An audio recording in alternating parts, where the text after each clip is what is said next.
Hey folks, hello and welcome to this YouTube channel. In this video, I'm gonna teach you to install gpedit.msc in Home Edition in Windows 11. So if your local group policy editor is missing, in this video I'll teach you how to fix it. So without any further ado, let's get started.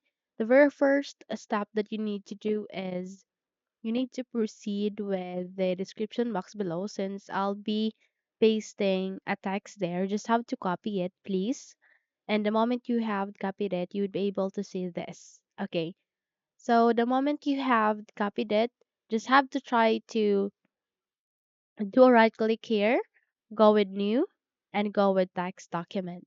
Okay. So here in the text document, please double tap. Okay. And paste the text that you have just copied in the description box below.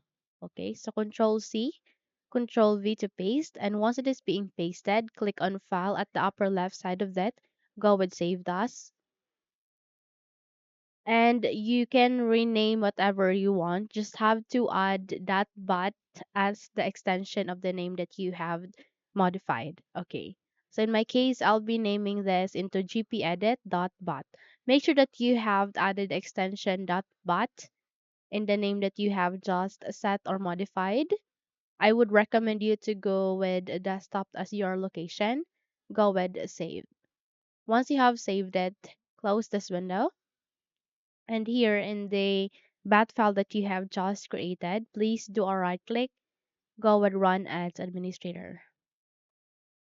Now your down control will ask you to say yes, proceed with yes, so that you would be able to continue on this window called command prompt. Okay. So this will do the process and it will take some time, but definitely it will be worth it since this is the process where you can install the local group editor here in your Windows and activate it.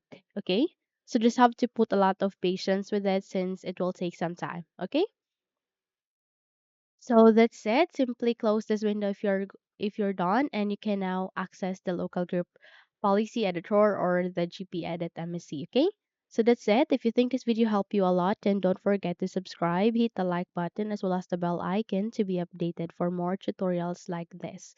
Thank you for watching this video and have a good day.